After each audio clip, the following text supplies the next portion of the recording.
নমস্কাৰ, মই পৰেশ মালাকাৰে প্ৰাসংগিক প্ৰশ্নলৈ আপোনালোকক আদৰণি জনাইছোঁ। এই যুঁজ হ'ব লাগিব শুভ আৰু অশুভৰ মাজৰ যুঁজ।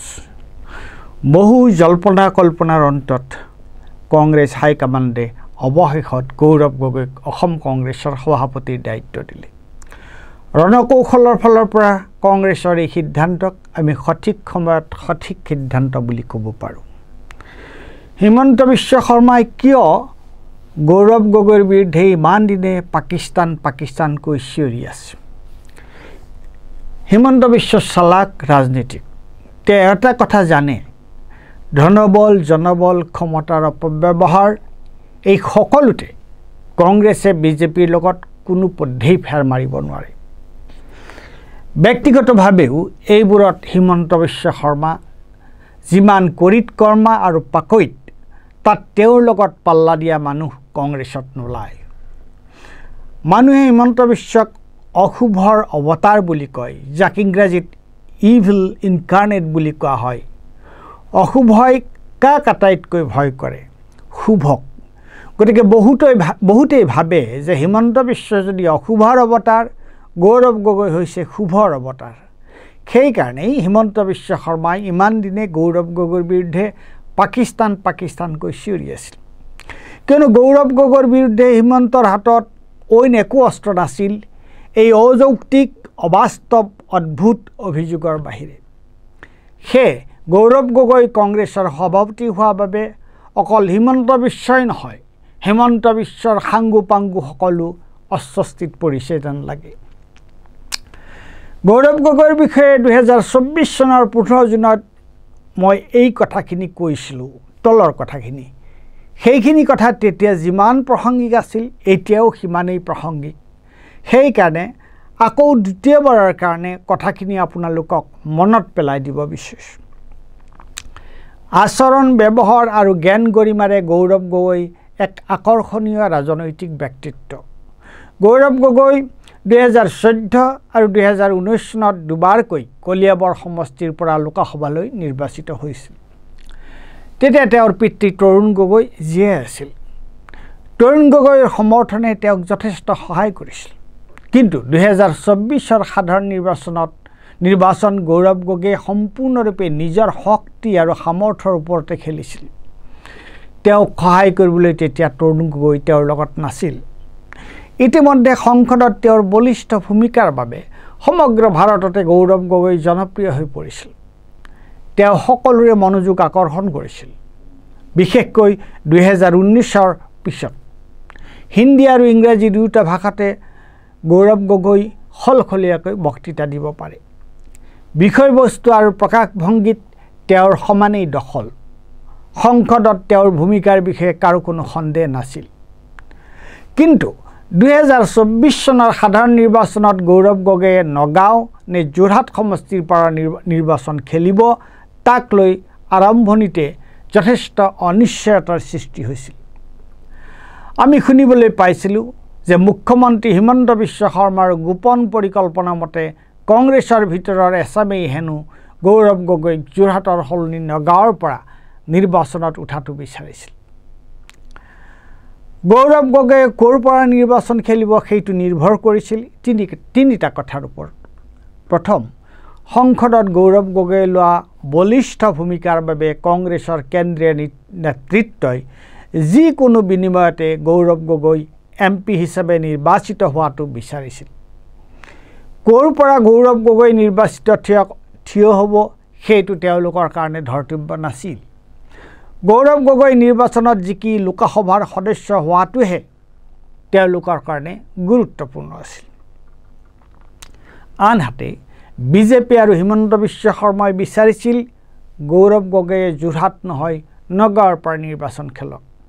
কিয়নো তেতিয়া সমগ্ৰ কংগ্ৰেছ দলটোক মিয়াৰ দল বুলি হেয় কৰিবলৈ তেওঁলোকৰ কাৰণে সহজ হ'ব।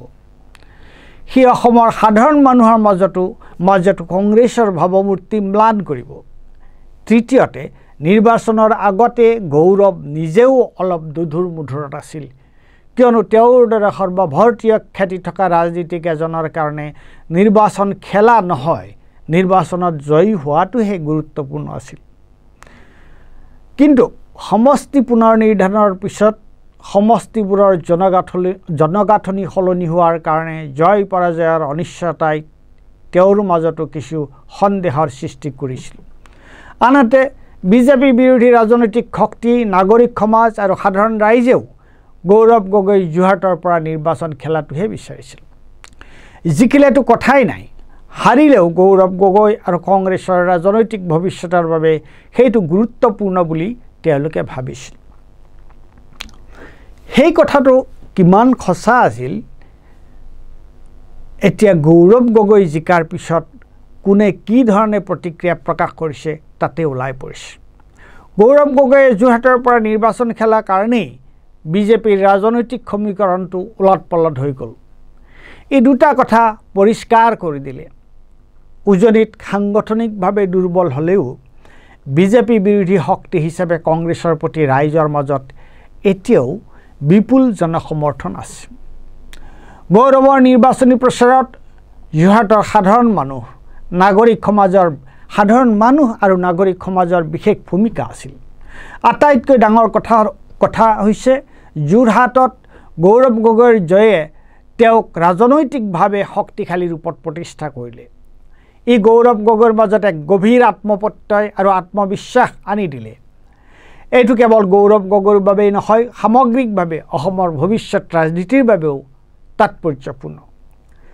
যোৰহাট লোকসভা সমষ্টিৰ পৰা গৌৰৱ গগৈয়ে প্ৰতিদ্বন্দ্বিতা কৰিব বুলি খবৰ ওলোৱাৰ পিছতে সমষ্টিটোৰ ৰাইজৰ মাজত কি পাৰ ভঙা উৎসাহ দেখা গৈছিল। গৌৰৱক ৰাইজে কেনেদৰে আদৰি লৈছিল। নিৰ্বাচনত জয়ী হোৱাৰ পিছত গৌৰৱ গগৈয়ে কোৱা কথাবোৰ আপোনালোকে শুনিছেনে? যি যুক্তি আৰু আস্থাৰে সংসদত গৌৰৱ গগৈয়ে নিজৰ বক্তব্য দাঙি ধৰিছিল, এতিয়া সংসদৰ বাহিৰতো তেওঁ ঠিক তেনেধৰণেই কথা ক'বলৈ আৰম্ভ কৰা নাইনে? তেওঁ হিমন্ত বিশ্ব শৰ্মালৈ প্ৰত্যাহ্বান জনাই কি কৈছে আপোনালোকে দেখিছেনে? তেওঁ হিমন্ত বিশ্ব শৰ্মাক প্ৰশ্ন কৰি কৈছে, কেন্দ্ৰত NDA চৰকাৰ নাথাকিলেও অসমত হিমন্ত বিশ্ব মুখ্যমন্ত্ৰী হৈ থাকিবনে? এই ব্ৰহ্মাস্ত্ৰৰ জবাব হিমন্ত বিশ্ব শৰ্মাৰ হাতত আছেনে? যোৱা নিৰ্বাচনত বিজেপিৰ তুলনাত কংগ্ৰেছৰ ধনবল আৰু জনবল তেনেই নগণ্য আছিল। কিন্তু তৎসত্ত্বেও সামান্যভাৱে হ'লেও বিজেপিতকৈ কংগ্ৰেছৰ ভোটৰ পৰিমাণ বাঢ়িছে। তাৰ কাৰণ বিজেপিৰ জনবিৰোধী নীতি। আমি এটা কথা উপলব্ধি কৰা উচিত, কাৰসাজি আৰু ধনবলে সকলো সময়তে কাম নিদিয়ে। মানুহে ভাল বেয়া, শুভ অশুভ বুজি পায়। সাংগঠনিকভাৱে এতিয়াও কংগ্ৰেছ দুৰ্বল, বহুধা বিভক্ত। কিন্তু এই নিৰ্বাচনত কংগ্ৰেছৰ হৈ সাধাৰণ মানুহ লাগিছিল। আৰু এতিয়া গৌৰৱ গগৈৰ নেতৃত্বত মানুহে যেন কিবা এক আশা ভৰসাৰ উমান পাইছে। গৌৰৱে নিজে নিজৰ ওপৰত দেখুওৱা আস্থা আৰু ভৰসাই অসমৰ জনসাধাৰণকো যেন তেওঁৰ ওপৰত ভৰসা কৰিবলৈ সাহস দিছে। সেইকাৰণেই গৌৰৱক লৈ এতিয়া চাৰিওফালে ইমান বিতৰ্ক আৰু আলোচনা বিলোচনা। গৌৰৱ গগৈ এফালে যেনেকৈ কংগ্ৰেছ নহয় সমগ্ৰ বিজেপি বিৰোধী শিবিৰটোৰ বাবেই এক আস্থা আৰু ভৰসা, আনফালে তেওঁ অসমৰ মুখ্যমন্ত্ৰী হিমন্ত বিশ্ব শৰ্মা আৰু বিজেপিৰ বাবে এক ডাঙৰ প্ৰত্যাহ্বান। এতিয়াও কংগ্ৰেছৰ নিজৰ মাজতে হাজাৰটা দুৰ্বলতা। অসমৰ ৰাজনীতিৰ বাবে কেইটামান কথা বৰ গুৰুত্বপূৰ্ণ। কংগ্ৰেছ নিজে সাংগঠনিকভাৱে সংহত হ'ব লাগিব। তেওঁলোকে সকলো বিজেপি বিৰোধী শক্তিক নিজৰ লগত ৰাখিব পাৰিব লাগিব। ডাঙৰ দল বুলি দাদাগিৰি কৰাৰ সলনি সকলোকে বুজাই পৰাই নিজৰ লগত ৰাখিব পাৰিব লাগিব। নাগৰিক সমাজৰ লগতো সুসম্বন্ধ বৰ্তাই ৰাখিবলৈ পাৰিব লাগিব। এই ক্ষেত্ৰত কংগ্ৰেছৰ সভাপতি হিচাপে গৌৰৱ গগৈৰ ভূমিকা হ'ব অতি গুৰুত্বপূৰ্ণ। সৰ্বোপৰি গৌৰৱ গগৈৰ নেতৃত্ব হ'ব লাগিব সকলোকে সাঙুৰি লোৱা, ইনক্লুচিভ।